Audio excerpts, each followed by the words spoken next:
मनुष्य योनि का भोग। एक दरिद्र ब्राह्मण यात्रा करते करते किसी नगर से गुजर रहा था।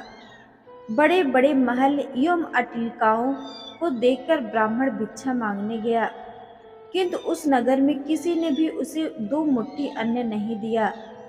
आखिर दोपहर हो गई तो ब्राह्मण दुखी होकर अपने भाग्य को कोसता हुआ जा रहा था। सोच रहा था, कैसा मेरा दुर्भाग्य है, इतने बड़े नगर में मुझे खाने के लिए दो मुट्ठी अन्न तक नहीं मिला। रोटी बनाकर खाने के लिए दो मुट्ठी आटा तक नहीं मिला। इतने में एक सिद्ध संत की निगाह उस ब्राह्मण पर पड़ी। उन्होंने ब्राह्मण की बड़बड़ाहट सुन ली। वे बड़े पहुंचे हुए संत थे। उन्होंने कहा, हे दरिद्र ब्राह्मण, तुम मनुष्य से भिक्षा मांगो, पशु क्या जाने भिक्षा देना। यह सुनकर ब्राह्मण दंग रह गया और कहने लगा, हे महात्मा, आप क्या कह रहे हैं? बड़ी बड़ी अट्टालिकाओं में रहने वाले मनुष्यों से ही भिक्षा मांगी है। महात्मा बोले, नहीं ब्राह्मण, मनुष्य शरीर में दिखने वाले यो लोग भीतर से मनुष्य नहीं है। अभी भी वे पिछले जन्म के हिसाब से ही जी रहे हैं। कोई शेर की योनि से आया है, उनकी आकृति मानव शरीर की जरूर है, किंतु अभी तक उनमें मनुष्यत्व निखरा नहीं है। और जब तक मनुष्यत्व नहीं निखरता तब तक दूसरों की पीड़ा का पता नहीं चलता। दूसरे में भी मेरा प्रभु ही है, यह ज्ञान नहीं होता। तुमने मनुष्यों से नहीं, पशुओं से भिक्षा मांगी है। ब्राह्मण का चेहरा दुख व निराश से भरा था। सिद्ध पुरुष तो दूरदृष्टि के धनी होते हैं। उन्होंने कहा, देख ब्राह्मण, मैं तुझे ये चश्मा देता हूँ। इस चश्मे को पहनकर जा और कोई भी मनुष्य दिखे उससे भिक्षा मांग कर देख, फिर क्या होता है। वह दरिद्र ब्राह्मण जहाँ पहले गया था वहीं पुनः गया और योग सिद्ध कला वाला चश्मा पहनकर गौर से देखा। ओह, वाकई कोई कुत्ता है, कोई बिल्ली है तो कोई घोड़ा है। आकृति तो मनुष्य की है, लेकिन संस्कार पशुओं के हैं। मनुष्य होने पर भी मनुष्यत्व के संस्कार नहीं है। घूमते घूमते वह ब्राह्मण थोड़ा सा आगे गया तो देखा कि एक मोची जूते सिल रहा है।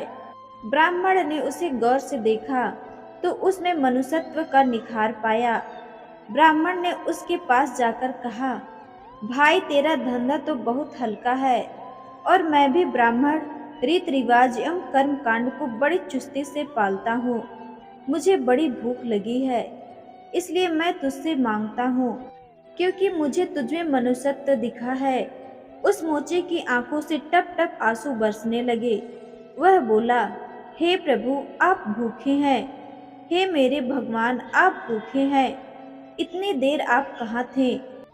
यह कहकर मोची उठा एवं जूते सिलकर टका, आना दो आना बगैर जो इकट्ठे किए थे। उस चिल्लर को लेकर हलवाई की दुकान पर पहुंचा और बोला, हलवाई भाई, मेरे इन भूखे भगवान की सेवा कर लो। ये चिल्लर यहाँ रखता हूँ, जो कुछ भी सब्जी पराठे पूरी आज दे सकते हो वह इन्हें दे दो, मैं अभी जाता हूँ।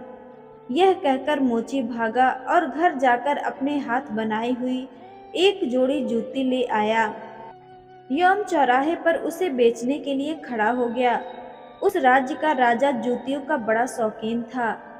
उस दिन उसने कई तरह की जूतियां पहनी, किंतु किसी की बनावट उसे पसंद नहीं आई तो किसी का नाप नहीं आया।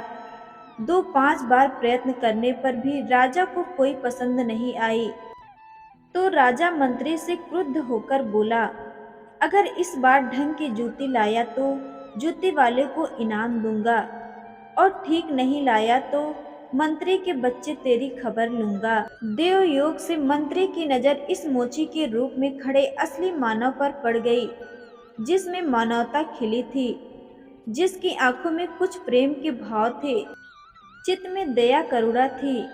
ब्राह्मण के संग का थोड़ा सा रंग लगा था। मंत्री ने मोची से जूते ले ली, यम राजा के पास ले गया। राजा को वह जूती एकदम फिट आ गई, मानो वह जूती राजा के नाप की ही बनी थी। राजा ने कहा, ऐसी जूती तो मैं पहली बार पहन रहा हूँ। किस मोची ने बनाई है यह जूती? मंत्री बोला, हुजूर यह मोची बाहर ही खड़ा है। मोची को बुलाया गया। उसको देखकर राजा की भी मानवता थोड़ी खिली। राजा ने कहा, जूती के तो 500 रुपये होते हैं, किंतु यह 5 रुपये वाली नहीं है, 500 रुपये वाली जूती है।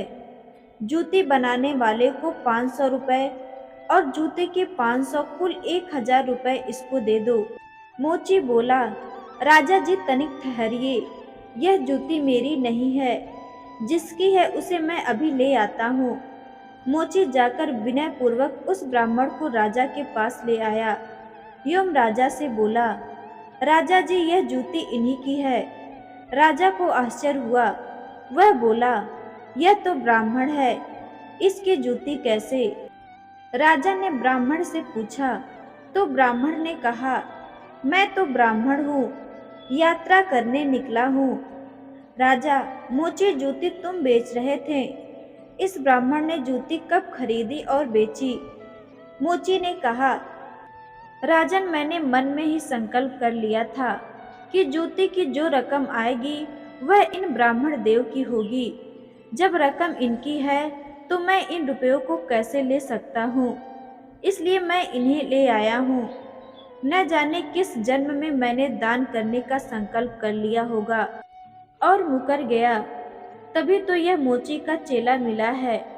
अब भी यदि मुकर जाऊं तो मेरी कैसी दुर्गति होगी। न जाने इसलिए राजन ये रुपए मेरे नहीं हुए। मेरे मन में आ गया था कि इस जूते की रकम इनके लिए होगी, फिर 500 रुपये मिलते तो भी इनके होते और 1000 मिल रहे हैं तो भी इनके ही हैं।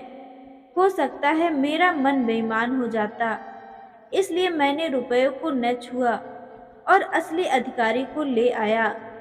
राजा ने आश्चर्यचकित होकर ब्राह्मण से पूछा, ब्राह्मण मोची से तुम्हारा परिचय कैसे हुआ?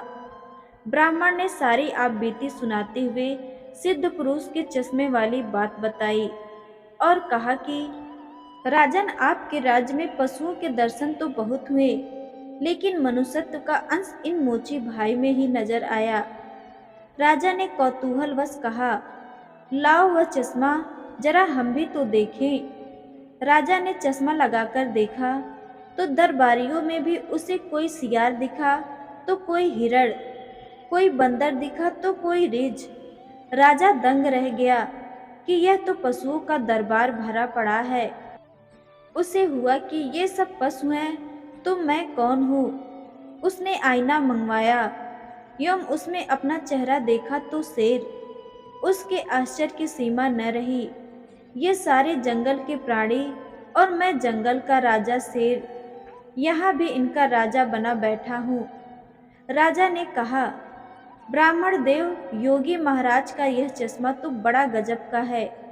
वे योगी महाराज कहाँ होंगे? ब्राह्मण, वे तो कहीं चले गए। ऐसे महापुरुष कभी कभी ही और बड़ी कठिनाई से मिलते हैं। श्रद्धावान ही ऐसे महापुरुषों से लाभ उठा पाते हैं। बाकी तो जो मनुष्य के चोलों में पशु के समान है, वे महापुरुष के निकट रहकर भी अपनी पशुता नहीं छोड़ पाते। ब्राह्मण ने आगे कहा, राजन, अब तो बिना चश्मे के भी मनुष्यत्व को परखा जा सकता है। व्यक्ति के व्यवहार को देखकर ही पता चल सकता है कि वह किस योनि से आया है। एक मेहनत करके और दूसरा उस पर हक जताए तो समझ लो कि वह सर्प योनि से आया है, क्योंकि बिल खोदने की मेहनत तो चूहा करता है, लेकिन सर्प उसको मारकर बल पर अपना अधिकार जमा बैठता है।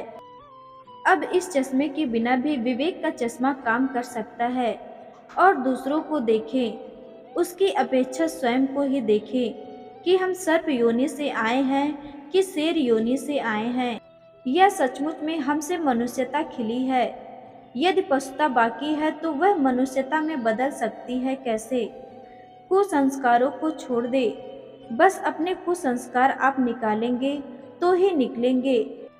अपने भीतर छुपे हुए पशुत्व को आप निकालेंगे तो ही निकलेंगे। यह भी तो संभव होगा जब आप अपने समय की कीमत समझेंगे। मनुष्यत्व आए तो एक एक पल को सार्थक किए बिना आप चुप नहीं बैठेंगे। पशु अपना समय ऐसे ही गंवाता है। पशुत्व के संस्कार पड़े रहेंगे तो आपका समय बिगड़ेगा। अतः पशुत्व के संस्कारों को आप बाहर निकालिए एवं मनुष्यत्व के संस्कारों को उभारिए। फिर सिद्ध पुरुष का चश्मा नहीं वरन अपने विवेक का चश्मा ही कार्य करेगा और इस विवेक के चश्मे को पाने की युक्त मिलती है हरि नाम संकीर्तन यानी सत्य का संग व सत्संग से। तो ये है आत्मा जनो, मानवता से जो पूर्ण हो वही मनुष्य कहलाता है। बिन मानवता के मानव भी पशु तुल्य रह जाता है। इसलिए आप जो भी कमा रहे हैं उसमें से कम 2% दान करते रहें। जो सेवा आपको सही लगे उसमें दान कीजिए और हमेशा दिल से मुस्कुराते रहिए।